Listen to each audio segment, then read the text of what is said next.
What's going on, everybody, and welcome back to the Boo Bros YouTube channel. My name is Scott from SoCalExploring, and if you want to find my individual channel and stuff like that, I'll leave a link down below in the description. But if you guys are new to the Boo Bros channel, consider subscribing down below with those bell notifications on. And if you enjoy the video at the end and you want to see more haunt related / theme park related content, make sure to give it a like because it helps out our channel a whole lot. It lets us know that you guys are all enjoying our content and that we should produce more content like the video that you're watching right now. And real quickly, thank you for 400 subscribers. We keep hitting these 100 milestones and I can't wait to get to 1K. Up next is 500, and after that will be the road to 1,000 subscribers. So thank you guys for all of you early supporters in this channel's career, I guess you could say. Anyways, let's get into today's video here on the Boo Bros channel. HHN Nightmares recently released their speculation map for Universal Studios Hollywood Halloween Horror Nights event this year, and one maze on there that a lot of us didn't think that we'd see is the Curse of Pandora's Box version 2. This left a lot of fans questioning,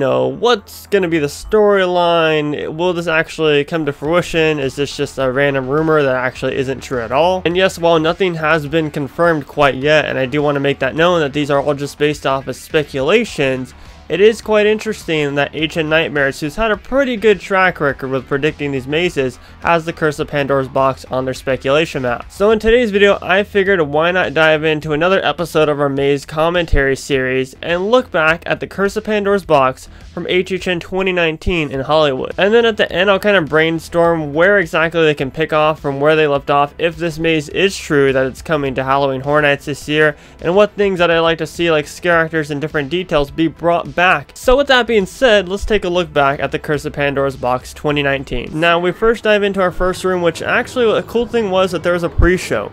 This pre-show I didn't get to experience on opening night, but as I went to HHN a couple more nights afterwards, I got to experience the pre-show maybe a couple times. I want to say either 2 or 3 times, and I'll go dive and look for that pre-show right now so I can show you guys on the screen for those who didn't get to experience it. I know it's somewhere in my camera roll, and like I said, you're watching it right now. I thought this was a really cool thing that a lot of haunt events don't really do. With Not Scare From, obviously they had their Paranormal Inc. pre-show, which I really enjoy, but I just thought that it was cool that Halloween Horror Nights did their own twist on a pre-show for a maze experience. If Pandora's Box is coming back to the event, please, to Universal Creative, give us another pre-show to build on that story even more. Okay, this was a really cool scare where it was a double scare. There's a puppet on your right side, and then there was an actual scare actor on your left. I don't think I captured it.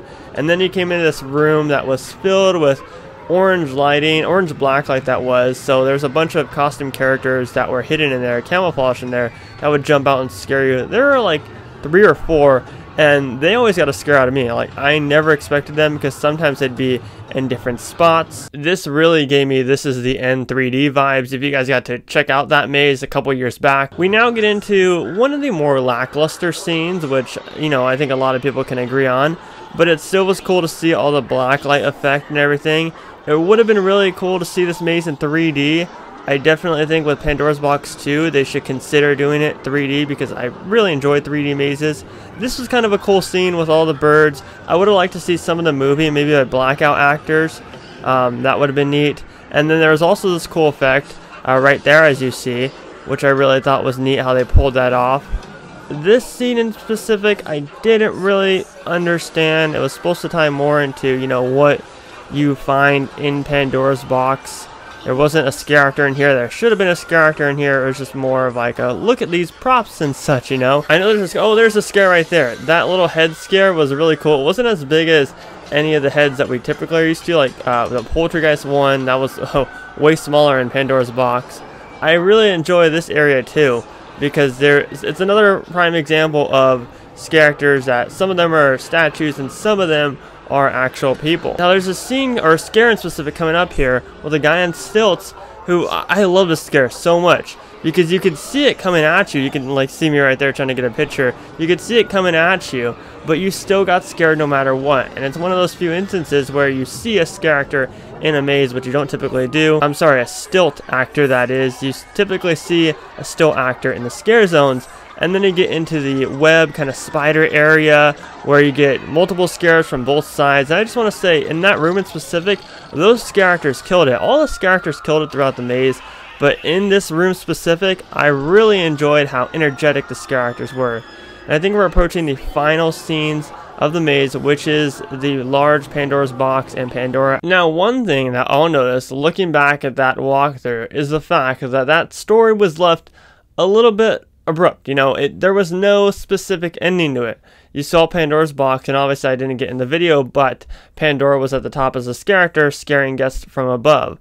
After that, though, you know, the maze ended. There was nothing to really close the deal in the story. The box isn't technically closed, so there's plenty of room for Horror Nights and Universal Creative to build on that story and continue the story of Pandora's box. I don't know what they'd call version 2. Maybe the Revenge of Pandora's box. I don't know, just something corny like that. And I don't know if the second version would be better or worse than the first version. I would hope it'd be better. There were a couple things, even though I say that it was still a decent maze, there were a couple of things in there, like a lot of the black wall scenes. I'm just like, come on, we don't really need that many. And one thing that you'll notice is in my walkthrough, I actually cut out a lot of that because it was just black walls. So I don't really like to typically include the black walls in my walkthroughs. But yeah, the possibility is there. And I will say this is like, don't be quick to judge if they announce this and be like, oh god, that's gonna be terrible, this is gonna be awful. Like, just don't, you know, because there is room for potential right there.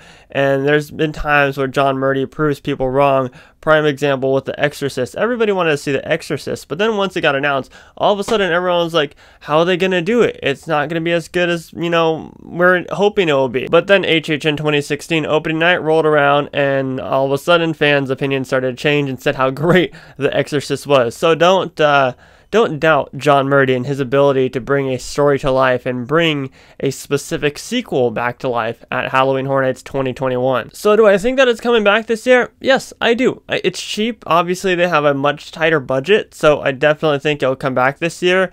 And do I think it'll be good? Yes, I don't think it'll be the top 3 mazes, obviously, but I definitely think it'll be one that I'm not like, that was terrible, that was bad. You know, there's been mazes like that, like the Walking Dead attraction, that aren't really that great. But with this one in specific, I feel like I'm going to give it a little bit of praise, just like I did in 2019, because as I walk through it more and more throughout the event's runtime, I appreciate it a lot more than I did on opening night. But that's going to do it for today's video on the Boo Bros YouTube channel. Hey, if you guys are new here, consider subscribing down below with those bell notifications on, and let us know what you think about the Curse of Pandora's Box of version 2 potentially coming to Halloween Horror Nights 2021 this year. My name is Scott, and you've been watching the Boo Bros. Stay spooky, everybody.